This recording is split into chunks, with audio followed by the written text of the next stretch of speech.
Hi friends, আজকে চলে এসেছি আরেকটা ভিডিও নিয়ে চিংড়ি মাছের মালাইকারি নিয়ে। চিংড়ি মাছের মালাইকারি আজকে বানাবো একদম ঘরের কম উপকরণ দিয়ে তোমাদেরকে বানিয়ে দেখাবো। খেতে কিন্তু দুর্দান্ত হয়েছিল।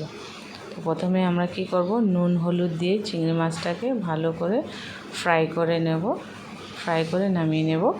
তারপর সেই তেলের মধ্যে আমরা এক এক করে দিয়ে দেব লঙ্কা পেঁয়াজ বাটা কিছুটা, তার মধ্যে দিয়ে দেব আদা রসুন বাটা।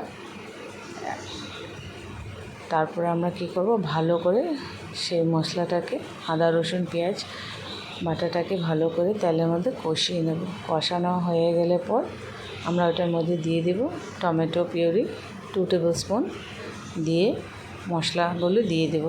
হলুদ গুঁড়ো, জিরে গুঁড়ো, লঙ্কা গুঁড়ো, নুন অ্যাজ পার টেস্ট দিয়ে ভালো করে কষিয়ে নেব। আবার কিছুটা সময় দিয়ে 5 মিনিট কষিয়ে নেব ভালো করে, তেলটা না ছাড়া অবধি একটু জল দিয়ে আমরা কিন্তু কষিয়ে নেব। আমি এখানে দেখাতে পারলাম না, লম্বা হয়ে যাবে ভিডিওটা, তার জন্য আমি ভালো করে কষিয়ে নিয়েছি। কষানোর পর কিছুটা পরিমাণ গরম মশলা দিয়ে দিয়েছি।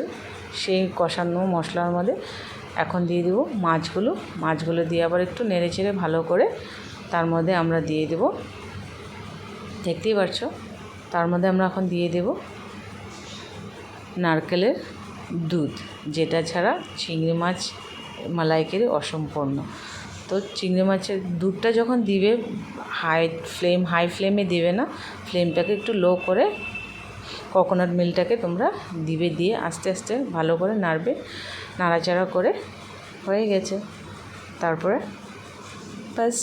5 থেকে 3 মিনিট একটু দেরি রেখে লো ফ্লেমে রেখে ভালো করে নাড়াচাড়া করলে হয়ে গেছে আমাদের চিংড়ি মাছের মালাইকারি।